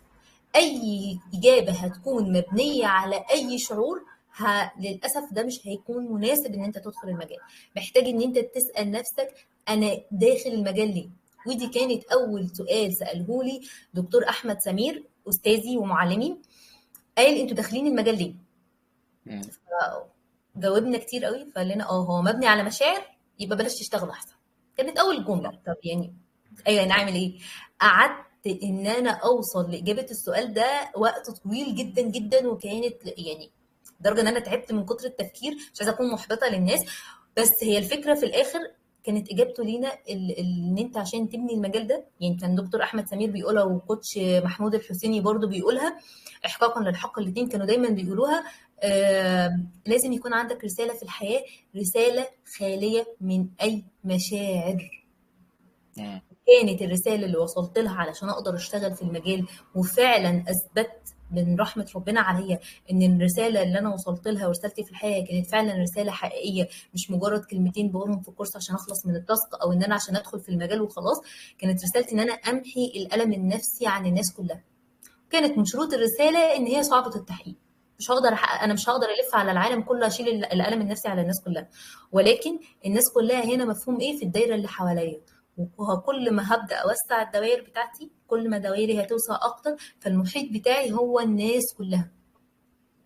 مم. فانت لازم يكون دخولك للمجال مرتبط برسالتك في الحياه، وعشان تعرف رسالتك في الحياه محتاج تعرف انا هشتغل ليه، وده هتحتاج فيه كوتش يساعدك ان هو يكون المونيتور بتاعك انك توصل للاجابه دي. وكمان اصلا ده تبقى دوافع ليه عشان يقدر يكمل اصلا، لان لو ما بالظبط. عندوش دوافع اصلا كويسه مش هيقدر، لانه بعد فتره صغيره من المجال في اول عقبه هتقابله هيسيب المجال على طول. انا مش عايزه اقول لحضرتك ان من ضمن التحديات اللي قابلتها في شغلي ان كان عندي ظرف عائلي صعب جدا جدا لابعد درجه ممكن اي حد يتخيله. الظرف العائلي ده كان متزامن مع امتحان مهم جدا في الجامعه عندي. بالتزامن الاتنين دول مع بعض في حاله جات لي حرفيا هو جاي من الموت. والدته مم. بتكلمني في التليفون منهارة انهيار يعني فوق ما أي حد يتخيله. أعصاب أي حد ما تقدرش تستحمله، وما تقدرش تستحمل التفاصيل بتاعة الحالة. التلاتة كانوا متزامنين مع بعض، والتلاتة للأسف كان فيهم من بعض في وقت أنا نفسيا فيه مش قادرة. فأنا سألت نفسي سؤال، يعني بتشتغلي في المجال ده ليه؟ افصلي بقى حياتك عن الحالة اللي معاكي دي، وعن شعورك بالضغط بتاع الامتحانات. وحرفيا لولا اني كنت فاصله، ولولا ان انا اتعلمت ازاي افصل، انا ما كنتش هقدر اكمل. انت كنت قاعد بتسمع حاجات صعبه قوي قوي قوي قوي، مقاسي وصدمات وانتهاكات، وان ادت بالنهايه ل... ل... لاخر مرحله من مراحل الاكتئاب. انت قاعد قدامك انسان بلا روح، ومطلوب منك انك تساعده ان هو يستعيد روحه. مم. انت قاعد مع حد بتحاول توطي على ايدك تبوسها. ارجوكي، انا سمعت عن حضرتك كتير جدا في المكان، وقالوا لي ان انت في اجازه عشان عندك امتحانات وعندك ظرف طارئ، بس ابوس ايدك ورجلك ساعديني، ابني بيروح مني. مم. فما كانت من اكتر الحالات اللي اشتغلت فيها. وبعدها حسيت ان انا محتاجه ان انا افصل. ولكن في النهايه لو ما كنتش فاصله فعلا فعلا مشاعري الشخصيه ومتعافيه او بتعافى طول الوقت من اي حاجه انا بمر بيها في حياتي، وعندي رساله حقيقيه في المجال، انا ما كنتش اقدر اشتغل معاها. والحمد لله تعافى وكويس جدا. ومن اكتر الحالات اللي انا بحمد ربنا سبحانه وتعالى ان هو يعني حطه في طريقي، مش حاطيني انا في طريقي، هو حطه في طريقي عشان هو اللي علمني اكتر ما انا اللي علمته. مم. انت عايز تشتغل في المجال، تمام، ليه؟ جاوب على السؤال ده، بعد كده كل حاجه تبقى كويسه معاك. تمام جدا. طيب ربنا طبعا مدي لكل واحد فينا هدايا ومواهب، تمام، وكل واحد فينا عنده قدرات، عنده مهارات وهكذا. ازاي الواحد يقدر يكتشفها او يلاقيها؟ لان في ناس كتير زي ما انت قلت قبل كده في اول السيشن ان هو او في اول البودكاست هو عنده حاجات بس هو مش واخد باله منها او مش عارفها. ازاي بقى يكتشفها ويلاقيها؟ علشان اكتشف حاجه، علشان اكتشف الاوضه دي فيها ايه، محتاج ان انا اعرف مفتاح الاوضه فين، واجرب كذا مفتاح لحد ما اوصل للمفتاح الحقيقي اللي يفتح لي الاوضه. وده اللي اقصد، المثال ده انا اقصد بيه ايه، محتاج ان انا اعرف نفسي، اعرف انا شاطر في ايه، انا مش شاطر في ايه، انا بعرف اعمل ايه وما بعرفش اعمل ايه وليه، واجرب حاجات جديده جايز منهم حاجه تطلع هي دي الهوايه بتاعتي. لازم اجرب مم. اكتر من حاجه، ولازم استكشف نفسي زي ما بيكون عندنا استكشاف للاخرين، ان انا استكشف الاخرين. علشان انا فلان ده حابه ان هو يدخل حياتي، فانا هو بالنسبه لي لغز، فانا بحاول استكشفه. بركز قوي في كل حاجه هو بيقولها، في الحاجات اللي بيقول ان هو بيحبها، في الحاجات اللي بيقول ان هو بيكرهها. بركز قوي ايه الحاجات اللي بيعملها بشغف وهو مش واخد باله، لحد ما بحفظ تفاصيله. طب ما تركز مع نفسك، ركزي مع نفسك واسمعي صوت نفسك، ادي لنفسك السماح ان انت تسمعي. وممكن تلجئي المونيتور، ممكن تلجئي للي حواليك تساليهم انا بعرف اعمل ايه وما بعرفش اعمل ايه، وجربي الحاجه، جايز تحبيها، وجايز تطلع كويسه، وجايز تكون دي تجربتك. صح. تمام. تمام. تمام. طيب مين مثلك الاعلى او قدوتك؟ كتير قوي بصراحه. طيب. بص، هو في ثانية واحدة قبل ما تجاوبي، ثانية واحدة. انت في نوعين اعتقد، ان في نوعين من الناس، في نوعين من الناس اللي بياخدوا مثل اعلى او كده وكده. انت من اي مم. نوع؟ في النوع اللي هو اللي بياخد واحد بس، هو دوت مثل اعلى وقدوتي اللي نفسي اكون زيه او اوصل له كده، ولا بتاخدي جزء من كل واحد؟ لا، انا بميل ان انا اخد جزء من كل واحد لسبب بسيط. امم. لو انت خدت حد وحطيته ان هو المثل الاعلى وانت عايز تبقى زيه طول الوقت، اول ما هتلاقي ان هو مثلا بيعمل حاجه ضد قيمك وضد مبادئك، انت هتنزله من مرحله التأليه لمرحله ان هو بقى اشطر. امم. وانا عشان اخدك باكج على بعضك يبقى انا هعمل كل حاجه زيك، يبقى انا كده انسلخت من نفسي. لكن انا صح. هاخد الحلو من كل حد وابدا اعمل له تدوير، اعاده تدوير كده بما يناسب شخصيه امنيه. امم. تمام. تمام. انا مين المثل الاعلى بتاعي بدايه كده؟ والدي ووالدتي، الله يرضيهم في الدنيا والاخره. اول تمام. مثل اعلى في حياتي كلها ابويا وامي. ربنا يخليهم لك. آه، ابويا اللي وراني ازاي معامله المراه، ازاي الحفاظ عليها، ازاي تقديرها. بيجي عليه اوقات بيتعصب بيتنرفز زي اي بني ادم، ولكن امم. في المجمل العام انا شفت يعني رفقا بالقوارير رفقا بالقوارير في بيتنا امم. ابويا تجاه امي. وشفت تقدير واحترام ورجوله من امي لابويا، زي ما شفت تقدير واحترام للانوثه من من بابايا لمامتي. ده والدي تمام جدا. ووالدتي اول حاجه. سواء بقى في حياتي الشخصيه، في حياتي المهنيه، في كل حاجه، كان امم. بابا وماما هم اول حد في الدنيا دي كلها انا اتعلمت منهم. تاني حد مثل اعلى في حياتي الكوتش ابراهيم خطاب، استاذي ومعلمي والمونيتور بتاعي واخويا الكبير. عمري ابدا تمام. ما انسى فضله عليا. دكتور احمد سمير، الدكتور احمد سمير اخصائي بتاع ده، اخصائي نفسي. هو الدكتور احمد آه، سمير اللي هو صاحب جروب نور زيرو دايز، ولا ده واحد غيره؟ لا، دكتور احمد سمير اللي هو من اسكندريه، صاحب اطول محاضره نفسيه في التاريخ. امم. من اعظم الناس برضو اللي هتتعامل معاهم لو يعني صدفه كنت اتعاملت معاهم، زيه زي الكوتش ابراهيم خطاب. دكتور احمد سمير اول حد قابلته في المجال، مش بس استاذي، ده والدي، يعني هو فعلا والدي. دكتور محمد الشافعي، استاذي ومعلمي والمونيتور برضو بتاعي. الكوتش ياسمين مجد، اختي ورفيقتي في المجال. ودي كلمة أنا ما قلتهاش على بنوتة في المجال، بس الكوتش ياسمين هي رفيقتي في المجال. امم. مين تاني؟ يعني هو ناس كتير، مش عايزة أكون ناسية حد. بس دول من أكتر الناس اللي فعلا فعلا أثروا قوي في حياة أمنية. امم. دول مثلي الأعلى، سواء مهنيا أو شخصيا أو في التعاملات عموما. تمام جدا. حلو في كل طيب. حد. مم. طيب، حد عربي او مصري ابارك بقصته وقصة نجاحه بعد تعب ومعافرة؟ حد عربي أو مصري هيكون الناس اللي أنا ذكرتها في الأول. تمام. وهحب أضيء لأن كل واحد فيهم عنده قصة في حياته. صح. وانا عارفه قصصهم، ولما وصفت في منهم وصفته ان هو اخويا الكبير، وفي منهم وصفته ان هو والدي، وفي منهم ان هو وصفته من اعز الكوتشز بتوعي. انا عارفه لان قلت الكلام ده لان الموضوع تخطى في معاملاتي معاهم، من كون ان انا كنت تلميذه ليهم او دلوقتي بقيت يعني زميله ليهم في المجال. ان انا كل واحد فيهم دخلت جوه حياته وشفت حاجه محدش شافها. تمام. فقصة نجاحهم كل واحد فيهم كان وراه قصة نجاح عظيمة جدا جدا جدا. آه، يعني من ألطف الحاجات ومن ألطف نعم ربنا عليا إن أنا كنت عارفاه. حد تاني غيرهم محمد صلاح، يعني مم. قصته من أكتر القصص الملهمة بالنسبة لي. عاش جدا. تمام. تمام. طيب، قول لنا بقى ازاي اكتشفت شغفك، وازاي لقيتي نفسك ووصلتي اللي انت فيه ده. طيب، عرفت أمنية. يعني احكي لنا القصة كده من الاول كده. عرفت أمنية. مم. عرفت أمنية بعد الثانوية العامة ما جابتش المجموع بتاع الجامعة اللي هي كانت عايزاها، دخلت جامعة تانية تمام. مختلفة تمام. بقسم تاني مختلف، ما كانتش برضه عايزاه. على الرغم ان كان في وقتها كنت دايما دايما بدعي ربنا يا رب ادخل حاجه مختلفه، مش اي حد يفهمها، مش اي حد يدرسها، ابقى مميزه فيها يا رب. وجات لي، ما انكرش في الاول ما كنتش متقبلاها، لحد ما امي لفتت نظري قالت لي مش انت اللي كنت بتدعي الدعوه دي؟ فسكت كده شويه، طب انا مش عايزه اكمل. فبدات تظهر قدامي كورسات، فبقول لماما، يعني كنت بقول لماما على سبيل اللي هو دردشه بيني وبين ماما كالعاده. فلقيتها بتقول لي طب ما تجربي. قلت لها يا ماما مم. اجرب ايه؟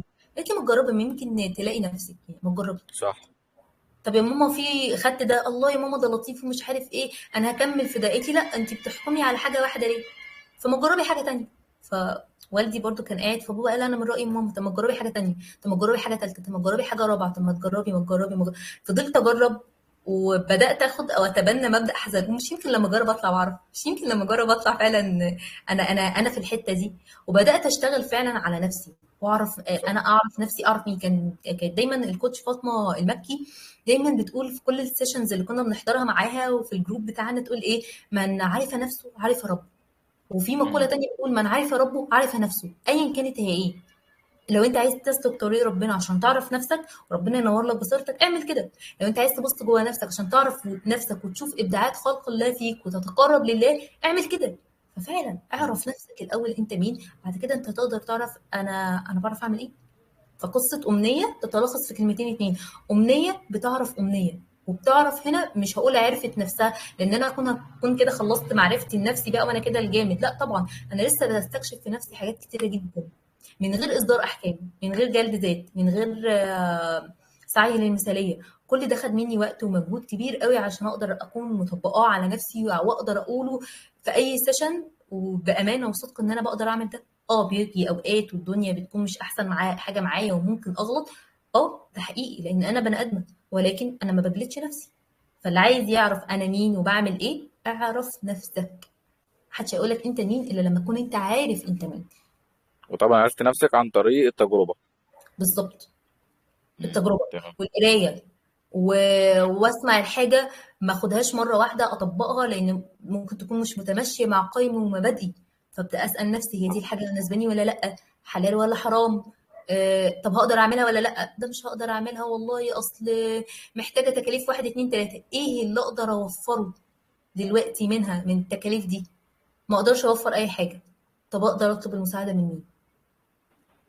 لا ما بحبش اطلب المساعده انا من حد، في ناس بتقول كده لكن لا، الدنيا بتدي اللي يطلب. اطلب، بس انت هتطلب ازاي وامتى وفين؟ صح. 3 حاجات دول جاوبت عليهم هتلاقي الدنيا جابت لك، او بمعنى اصح ربنا سبحانه وتعالى سخر لك من الدنيا النعم اللي انت عايزها. مم. تمام. تمام. طيب، ايه بقى اكبر درس اتعلمتيه في حياتك دي كلها بقى بعد النجاح دوت، بعد المشاكل اللي قابلتك اكيد، بعد العقبات، بعد ده كله، ايه اكبر درس اتعلمتيه؟ او ممكن تقولي شوية دروس كده اتعلمتها في حياتك نقولها للشباب. طيب. اول درس: ما تعملش عكس اللي جواك. ما تعملش عكس اللي جواك، ما تعملش عكس اللي جواك. ما تقولش على حاجه لا وانت حاسس من جواك اللي هو مم. آه، ما تقولش على حاجه وانت حاسس من جواك ان هو لا. اكبر درس امنيه اتعلمته ان عملت حاجه عكس اللي جوايا. كنت حسيت ان انا مش امنيه، يعني ايه اللي خلاني قلت على حاجه وخلاص انا مش هكمل الطريق ده وانا من جوايا عايزه اكمل. تاني درس في حياتك: حط حدود في حياتك. حط حدود، حط حدود. قررتها 3 مرات. حدودك في حياتك، يعني انا كنت كاتباها قبل كده ان المال زي ما المال السايب بيعلم السرقه، الحدود السايبه بتعلم السرقه. فارسم حدودك مم. بما يرضي الله. خليك منصف، خليك شخص منصف. واجه مخاوفك. لو انا دلوقتي خايفه من حاجه فبهرب منها هتطلع لي من كل مكان. يعني عارف في كده مثل كانت جدتي الله يرحمها دايما بتقوله: اللي بيخاف من العفريت بيطلع له. طب ما صح. نخلص بقى، يعني ما نخلص، انا عندي مخاوف من الحاجه دي، فلانه عندها مثلا مشكله مخاوف من الجواز، طب ما تيجي تقعدي بقى مع نفسك كده واسالي نفسك انا خايفه من الجواز ليه؟ مم. واجهي مخاوفك. مفيش، وهتلاقي في الاخر المخاوف اللي طالعه لك شكلها قد كده هي اصلا في الاخر قد كده صغنطوط خالص. واجهي مم. مخاوفك، اعترفي بعيوبك، تحرري من مشاعرك. دي كل دروس انا اتعلمتها. من ضمن الحاجات اللي اتعلمتها او من ضمن الحاجات اللي بحمد ربنا سبحانه وتعالى ان هي موجوده فيا: انا لو زعلانه من استاذ محمود هاجي في وشك اقول لك انا زعلانه منك. مم. خلاص على طول. في خلاف ما بيننا هاجي في وشك اقول لك في خلاف 1 2 3 4. مم. الثقه بتتبني بدرجات، واحده واحده، باثباتات وادله ماديه ملموسه. اقدر اقول انا هدي اللي قدامي ده ثقه 1% كمان.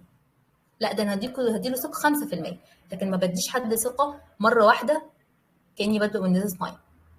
مم. بعرف انا عايز ايه الاحتياجات المحركه في حياتي اللي بتخليني اقبل بحاجات انا مش قادره اقبلها، مم. واتعلم من تكرار التجارب اللي بتمر عليا، علشان قد يكون في حد بيقع في التكرار القهري هو مش عارف هو بيتكرر معاه الحاجات دي ليه، لان حضرتك ما اتعلمتش الدرس، لان حضرتك لسه بتشتغل بنفس الاتيتيود اللي فات، فطبيعي وبتختار نفس الاختيارات، فطبيعي تطلع دي نفس النتيجه اللي انت كل مره بتهرب منها. فدي مجموعه الدروس اللي امنيه اتعلمتها، دي مجموعه الدروس اللي امنيه اتعلمتها. تمام جدا. طيب هل لسه بتكتشفي مواهب عندك، ولا لا خلاص انا عرفت انا نفسي ومش عارف ايه؟ مم. جدا. جدا بقى، يعني مم. يعني سايبه المساحه ليا ان انا استكشف نفسي اكتر واكتر جدا يعني. عن طريق مؤخرا. ايه؟ بتعملي ايه؟ عن طريق ايه؟ اه بتعملي ايه بقى يعني عشان تكتشفي نفسك تاني او تكتشفي مواهب جديده؟ هقول لك حاجه، انا كان عندي حكم زمان على مم. شغلانه الكول سنتر. تمام. في لحظه كده سالت نفسي يعني امنيه، هو انت بتحكمي على الحاجه؟ طب ازاي يعني؟ طب ما احنا كده بنخالف الاداب بتاعه المهنه بتاعتنا. طب ما تيجي مم. نجرب. ده كان يعني الموضوع ده قول من 5 سنين فات ولا حاجه، او من 4 سنين تقريبا. فكان بداية شغلي في الهاف واي كان بالتزامن مع بداية شغلي كول سنتر. ونزلت سألت نفسي، وانا حاكمة عليه ليه؟ اصل انا ودني بتوجعني. هو انا جربت؟ هو انا عشان مرة وانا صغيرة ودني وجعتني هبقى حكمت ان انا على طول ودني بتوجعني؟ لا، ده كانت مرة وانا صغيرة تجربة. طب ما تيجي نجرب تاني. طب ما هي ودني كانت توجعني تاني يا ستي، ادينا عرفنا ان احنا ودننا بتوجعنا. طب انا نازله المكان ده ليه؟ انا نازله المكان ده عشان انا عايزه اعرف نفسي. انا عايزه اعرف انا بعرف اكون علاقات ولا لا. ونزلت المكان، واللهم لك الحمد، الاكونت اللي كنت نازله فيه انا صاحبت كل اللي موجودين لحد دلوقتي، اصحابي يعني، اصحابي وكلنا عشره عمر مع بعض. اكتشفت نفسي، انا كنت فاكره ان انا لا، انا طول الوقت بقول انا خلقي ضيق، اكتشفت لا، انا خلقي واسع جدا، بقدر اسمع اللي قدامي قوي. مش هقدر، انا كنت واخده فكره عن نفسي ان انا لا، ما بقدرش اعمل حاجتين، ازاي اكون بدرس وبعمل دراسات عليا وبشتغل في المجال بتاعي واخده حاجه ثالثه ملهاش اي علاقه. بس لما جربت لقيتني بعرف، ده كمان الموضوع وسع مني، ودخلت نزلت لعبت كونغ فو. انا مش هعرف العب كونغ فو، انا صحتي يا دوبك، كنت دايما بقول لهم انا صحتي يا دوبك. لما نزلت ايه ده، طب ما انا بعرف. دراعي اتكسر وانا بلعب، ايه المشكله؟ عادي، هنرجع صح. نكمل. هنرجع نكمل. طب قعدتي ليه من اللعبه؟ طب ما انت قعدتي ليه من اللعبه يا امنيه؟ قعدت من اللعبه عشان ده كان من امر من الدكتور، مش بمزاجي. انا اتاكدت في الحته دي ان انا مش صحتي يا دوبك، انا كل الموضوع ان انا يعني رقيقه شويتين ثلاثه. ممكن حد يقول لي انت بتجملي لنفسك، بس انا شايفه نفسي كده رقيقه شويتين مم. ثلاثه. فاللعبه دي جسمي مش مؤهل ان هو، او عضلاتي مش قويه قوي بالدرجه ان هي تعمل ده. بس وبناء عليه اتفتح لي الابواب من الدكتور، وعرفت العاب تانية اقدر العبها. هل انا سكت؟ لا، رحت لعبت كيك بوكسنج. ما انا عايزه اتاكد، يعني مش يمكن لما اجرب تاني اطلع بقى، انا عايزه اتاكد معلش. سبتهم كلهم وقررت ان انا العب سباحه، بس الوقت ما حالفنيش. حاليا دلوقتي انا ان شاء الله هنزل اجرب ان انا اتمرن على الطبله. مش يمكن لما اجرب العب طبله تطلع حلوه واحبها واكتشف في نفسي مواهب جديده؟ مش يمكن لما اعرف ناس جديده اغذي روحي بالموسيقى اللطيفه؟ عادي، مش مشكله. ممكن حد صح. يقول لي هي الطبله موسيقى لطيفه، اقول لك بالنسبه لي غذاء للروح، ان انا هجرب حاجه يدويه ومهاره. مم. انا بجرب جدا جدا. مش يمكن لما اجرب اطلع بعرف تطلع الحاجه حلوه؟ ايه المشكله؟ صح. تمام. تمام جدا زي الفل. مم. طيب ايه تعريف بقى النجاح بالنسبه لك؟ انت شايف النجاح عباره عن ايه؟ فلوس، شهره، تاثير كده؟ النجاح محاوله. محاوله. مم. النجاح هو المحاوله. مش حاولت؟ يعني انت بالنسبه لك اي حد بيحاول ده يعتبر ناجح؟ اه. مش ربنا مم. سبحانه وتعالى بيقول وإن ليس للإنسان إلا ما سعى وإن سعيه لسوف يرى؟ صح. يعني ربنا بيقول لك إن السعي ده بتاعك، النتيجة دي خاصة بالله عز وجل، ما صح. تشغلش بالك بيها، ما تفكرش فيها. انت اعمل اللي عليك واللي مطلوب منك، والنتيجة دي والرزق ده ربنا سبحانه وتعالى هيكرمك بيه على قد كرمه هو. صح ولا انا صح. غلطانة؟ ايوه يبقى صح. خلاص، النجاح محاولة.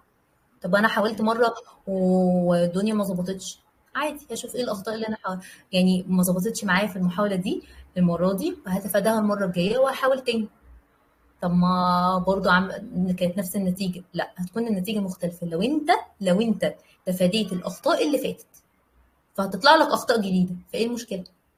عايزه اقول لحضرتك على حاجه، ان حتى البرنامج اللي انا عملته كانت مم. استكشاف لأمنية. لأن أمنية حست اللي هو إيه، لا أنا يعني مش حابة إن أنا إيه ده، أنا حاسة إن أنا عاملة عقبة، أو بمعنى أصح أنا عاملة شماعة إن أنا مش حابة أظهر على الفيسبوك، أو أظهر بفيديوز أو حاجة زي كده، وده الموضوع مرهق ومش هينفع.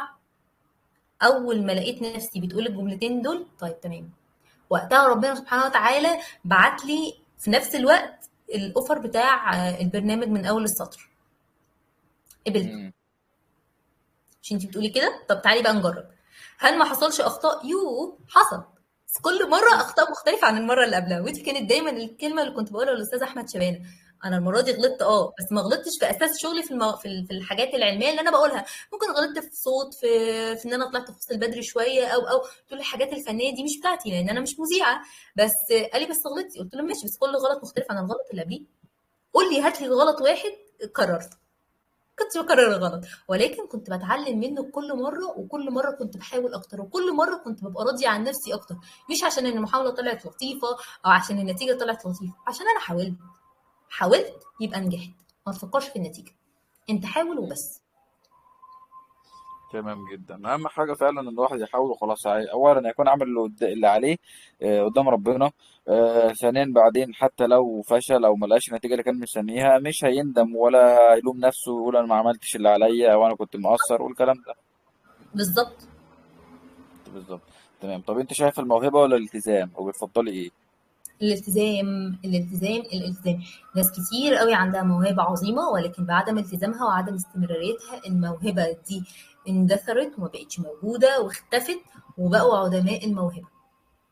الالتزام. كويس جدا. انا ده فعلا انا برضه بقول كده.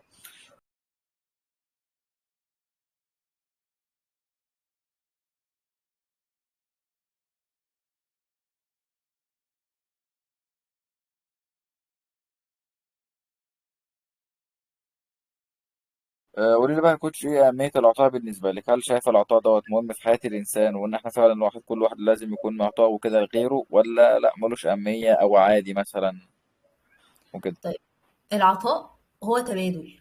انا شايفه ان العطاء تبادل. ما ينفعش خالص ان حد يفضل ياخد من غير ما يدي.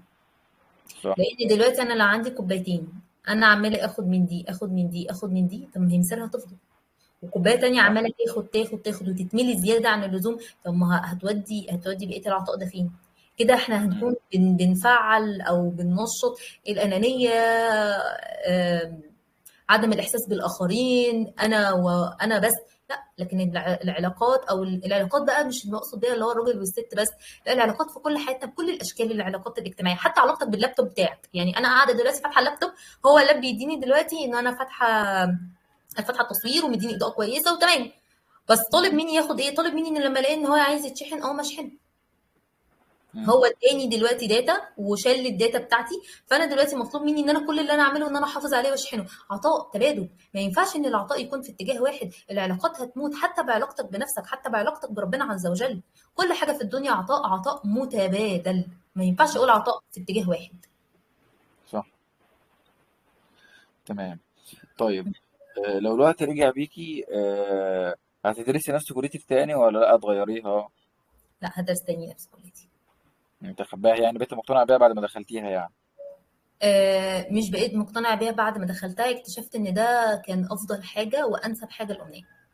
مم. وكنت هختار المجال بتاعي ده، وكنت هختار ان انا اشتغل في العلاج النفسي وعلاج الادمان. انا كنت هختار كل حاجه حصلت في حياتي زي ما هي حصلت بالظبط. مم. طب بالنسبة دلوقتي التنسيق بدأ يظهر كده، في سؤال لسه جاي لي دلوقتي يعني في دماغي.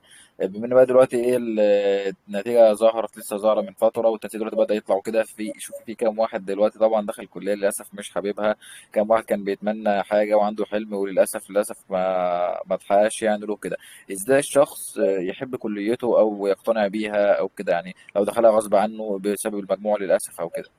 طيب هو انا اولا انا مقدره جدا جدا مشاعر الناس اللي هي حاسه بالاحباط والخذلان والفشل نتيجه الثانويه العامه ونتيجه امتحاناتهم ونتيجه النتيجه اصلا بتاعت الثانويه العامه. انا مقدره مشاعرهم، هم فعلا بيمروا بفتره صعبه قوي، خصوصا الناس اللي تعبت واجتهدت واشتغلت على نفسها طول السنه. ولكن انا عايزه اقول لهم حاجه واحده بس: مم. ان الله لا يكلف نفسا الا وسعها. مشاعرك لو سمحت ما تكبتهاش، خرجها، بس من غير ما تبص على فلان الفاشل اللي دخل دخل الجامعه اللي انا كنت عايزه ادخلها نتيجه ان هو كان بيغش. لا، بص في ورقتك، ركز تمام. دلوقتي في انا ربنا سبحانه وتعالى حطني هنا. انا مقدره مشاعر الالم اللي انت بتمر بيها، يا ريت الشخص نفسه كمان يكون مقدر بيها واللي حواليه يكونوا مقدرين ليها. عبر عن مشاعرك، عبر عن انفعالك، تحرر من كل الالام اللي انت بتمر بيها. ولكن ابدا استكشف نفسك. خلاص، جو المدرسه بتاع زمان انتهى، انت دلوقتي في امر واقع موجود قدامك، وحاجه ما تعرفهاش، فاعرفها الاول وبعدين شوف اذا كنت هتقدر تحبها ولا لا.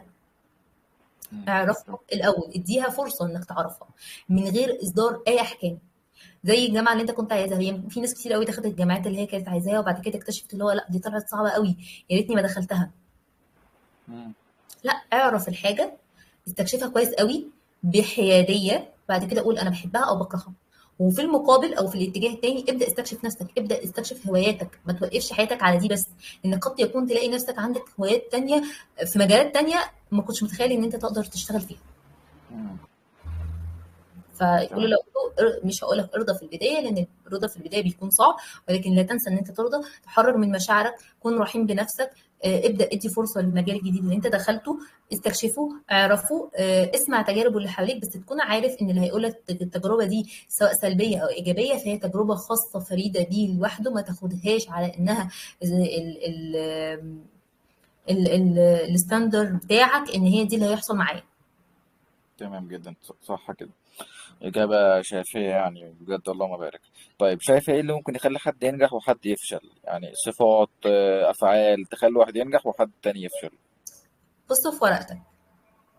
دي رقم واحد للنجاح. هي دي، بص في ورقتك.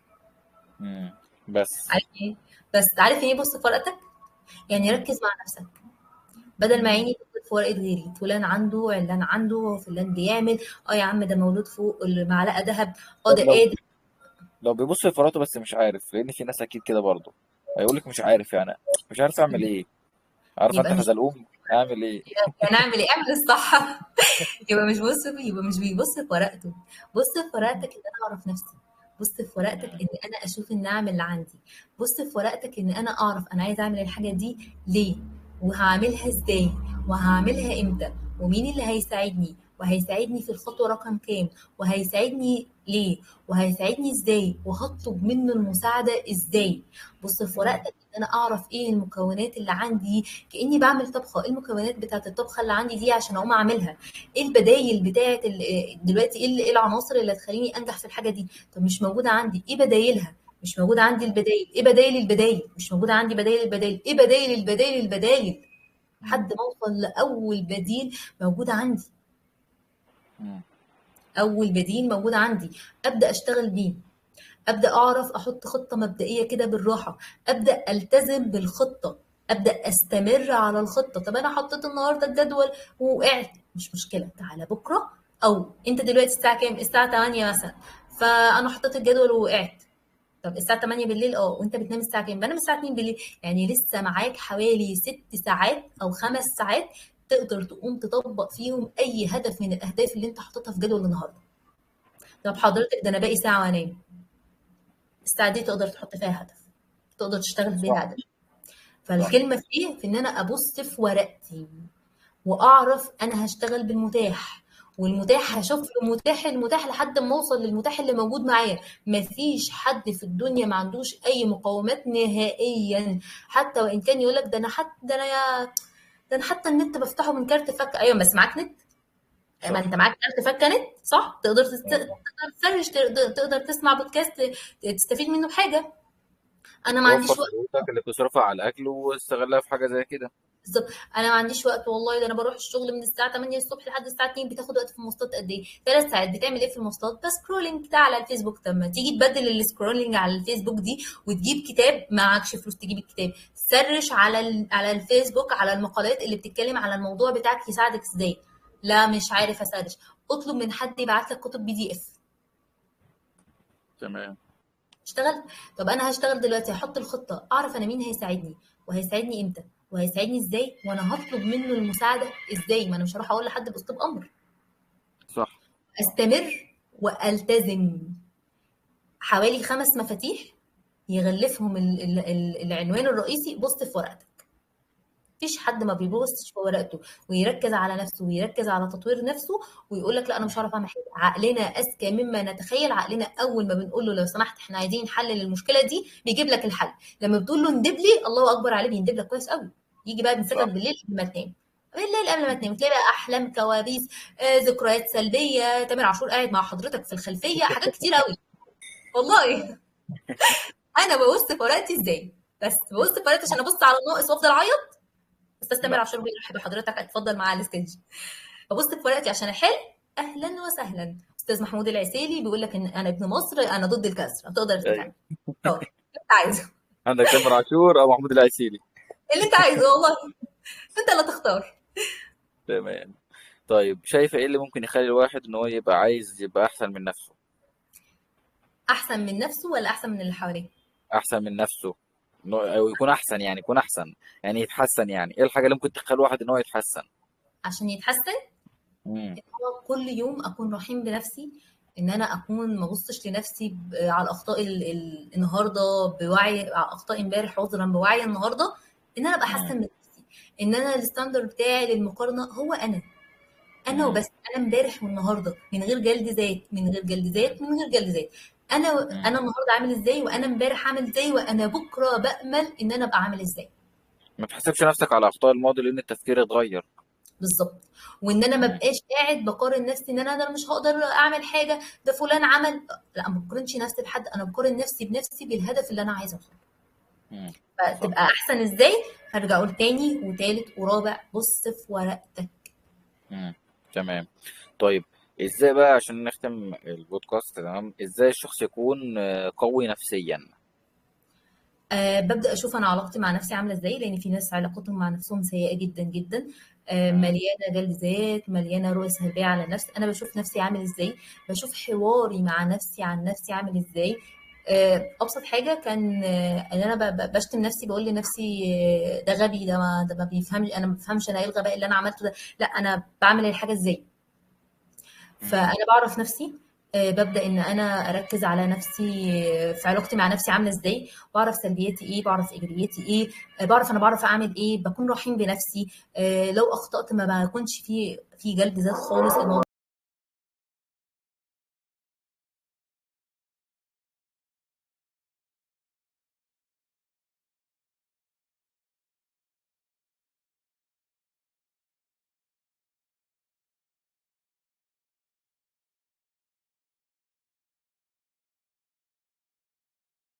كنت باقول لحضرتك إن الإنسان يكون بيرسم حدوده، بيختار البيئة اللي حواليه، بيتعلم من التجارب اللي حواليه، ما يكونش عنده استكبار إنه يطلب المساعدة. كل دي حاجات بتساعد الإنسان إن هو يطوّر من نفسه. كويس جدا والله. تمام. طيب احنا كده يعتبر خلصنا الاسئله وخلاص البودكاست. في اي حاجه انت عايز تقولها للشباب او البنات الفتره دي؟ محتاجة أقول لهم طوروا من نفسكم. طوروا من امم. نفسكم كل الإمكانيات اللي موجودة. يا ريت نهد أصنام الماضي والحاجات اللي هي كانت موجودة عندنا في المجتمع، في علاقاتنا مع نفسنا وعلاقاتنا مع الآخرين، وعلاقة الرجل بالمرأة وعلاقة المرأة بالرجل. آم، في حاجات كتيرة قوي اتربينا عليها غلط، في امثله كتيرة قوي اتربينا عليها غلط. محتاجين نرجع لفطرتنا السليمه. اسعى ان انت تعرف نفسك، اسعى ان انت تعرف دورك بقى، ما يشمل ان انت الموظف، ان انت الطالب، ان انت الانسان، ان انت الاخ، الاخت، الزوج، الابن، انت ادوارك ايه. وكذلك الكلام على البنات. كل حاجه بقت متوفره معانا دلوقتي وفي ايدينا ان انت ترجع تاني لفطرتك يا جماعه. نقطه مهمه، ارجوكم ما حدش يشخص حد.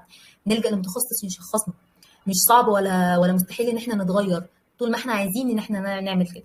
وفي كل الأحوال أنا بتمنى بجد إن كل إنسان عنده من المشاعر السلبية اللي مسببة ليه شعور بالنيران في صدره، إنه حقيقي حقيقي يتعافى ويتشافى ويتحرر من كل الآلام دي. وحقيقي بتمنى لكل شخص الهدوء والسكينة. طول ما أنت عايز كده، طول ما أنت هتقدر توصل. مم. تمام جدا، عاش جدا. تمام. كده طبعا احنا خلصنا البودكاست خلاص، تمام. ففي الاخر حابب اشكرك طبعا على الاستضافه ديت، على كميه المعلومات اللي قلتها، بسم الله ما شاء الله. انا بنفسي استفدت والله فعلا، كلام كتير اول مره اسمعه كمان المره دي يعني منك. وانا كمان برضه اعمل بيه، واتمنى ان شاء الله ان شاء الله نكون فدنا الناس يعني بالبودكاست دوت، ونكون سيبنا لهم تاثير يعني ينفعنا بعدين يعني. إن شاء الله هيكون في ابنهم، وإن شاء الله ده يكون يعني في ميزان حسناتنا. ان شاء الله يا رب، وبشكرك استمتعت جدا بالكلام يا. معاك جدا. العفو، شكرا ليك يا أستاذ محمود. الله يخليك، وبشكرك جدا على الاستضافه دي، تسلمي جدا. العفو، شكرا ليك. مع السلامة. سلام، سلام عليكم، سلام.